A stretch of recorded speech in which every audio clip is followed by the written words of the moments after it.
Okay, this video is should you run a marathon or do a triathlon? And what I'm about to say will seem sacrilegious to a lot of people in the vegan community, but I do know there's a lot of good things about people doing marathons and triathlons. This right here is a picture of Ruth Hydrich, the very famous lady from Hawaii who, won all kinds of marathons and triathlons. She's a metastatic breast cancer survivor for over 40 years. She's in her 90s.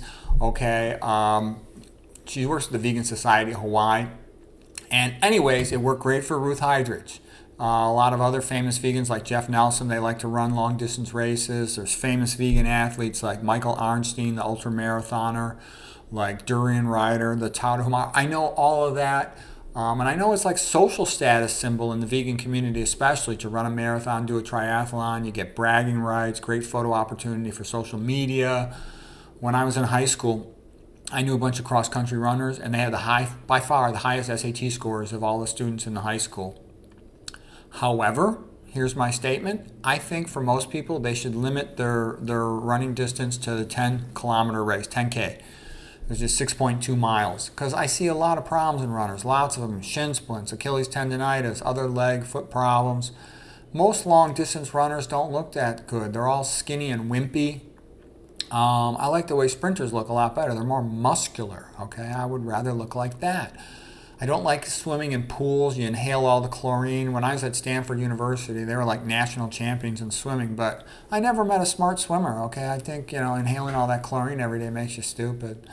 And there's chlorine byproducts, trihalomethanes and all kinds of other stuff. You don't want to inhale that stuff. Look what it does to their hair. Who knows what it's doing to the inside of their body. I don't like riding bicycles. I know a lot of people who ride bicycles, they all end up eventually, they don't all end up, but many of them do. They get hit by a car. Ruth Hydrich was hit by a car twice and had broken bones, and luckily she came out of it pretty well, but still it's dangerous.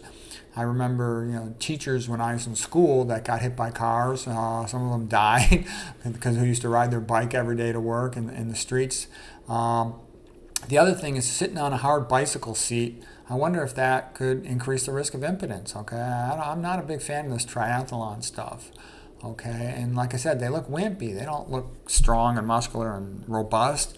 People who run long-distance races sometimes run into problems with electrolyte replacement. They sweat so much.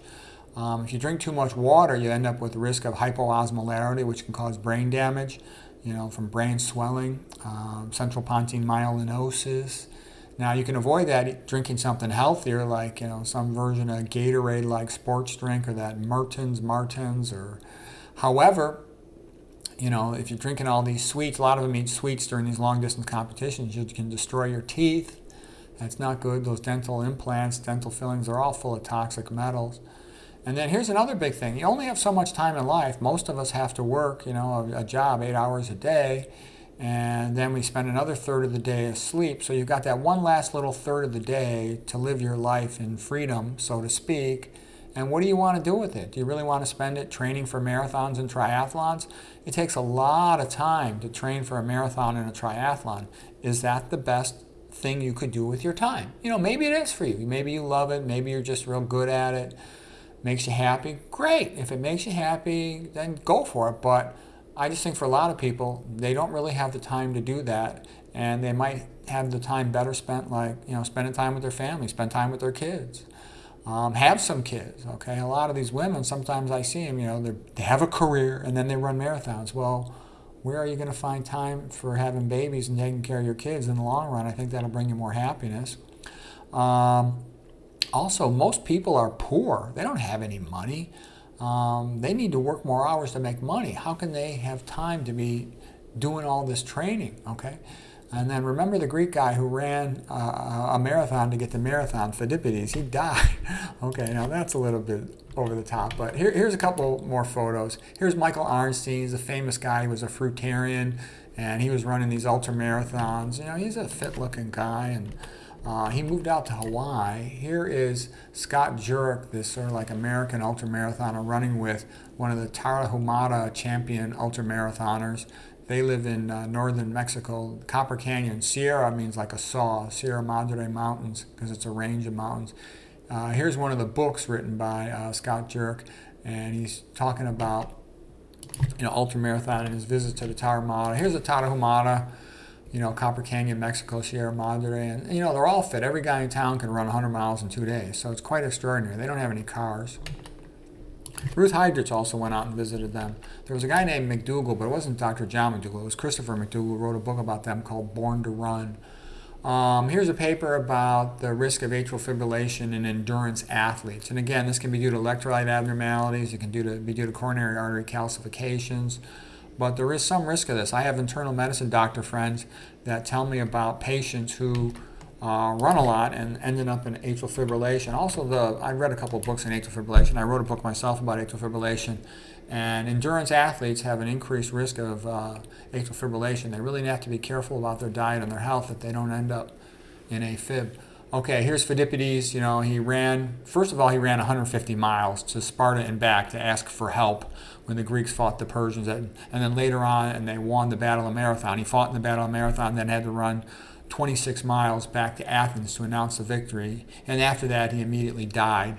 But, great heroic guy, and that inspired the Olympic event, the marathon race. Okay, and then now this is a little bit of a different subject, but you can't outrun a bad diet, because some people think, well, they can just exercise and that'll fix the problem. Here's Jim Fixx, famous author of The Complete Book of Running, and he used to tell people, I run long distances so I can eat whatever I want, and then he dropped out of a heart attack. Just because you run a lot and you have good endurance, it doesn't mean you're not going to get atherosclerosis. Atherosclerosis is a blood clot. High-fat diets increase the risk of blood clotting, okay? So do high-sodium diets, okay? So do anything else that causes leaky gut, because leaky gut predisposes to what's called amyloid clotting, which means an amyloid transformation of the blood clotting protein called fibrinogen. I made a whole bunch of videos about that. I actually released another one just today, so you could watch that video if you're interested. Anything that predisposes the blood to clot will increase the risk of a heart attack. A heart attack is a blood clot in the arteries of the heart. Here is Alberto Salazar, who had a myocardial infarction, a heart attack, and he even had sudden death, but they defibrillated him and he came back to life. He probably wasn't eating that healthy of a diet, but I'm just showing you, here he is again, 14 minutes, the running legend's life and death, okay, and back to life, all right? We know from Carl Velasquez's book about low-fat vegan diet being real cardioprotective. This is just William C. Roberts, like the most famous cardiac pathologist who did autopsies on all these people who died of heart attacks, showing that, is a blood clot in the artery of the heart. Okay, atherosclerosis is a blood clot. That's an important thing. Here's the other great pioneer of atherosclerosis, Gregory Sloop. He's also a pathologist. Pathologists know more about atherosclerosis than anyone else does because they look at it under a microscope, okay? Also, they don't care about selling drugs. If you try watching lectures on atherosclerosis by cardiologists, in my opinion, they're full of crap, okay? And I'll tell you why. And by the way, I did a fellowship in imaging-guided surgery, interventional radiology at Harvard, and I literally scrubbed in on stent cases and other cases with the cardiologists. Yeah, they're very smart and talented. That is true. However, you have to remember, they make billions of dollars putting in stents. They make billions of dollars selling all these medications. And it's also true that 95+% of patients don't want to change their diet. However, there's a good reason why a low-fat vegan diet prevents clotting, because it prevents the red blood cells sticking together. It prevents leaky gut, so you don't get amyloid clotting, okay? But anyways, I think marathon's a little bit too far, and I recommend leaving it at 10K or less. So I hope you found that helpful.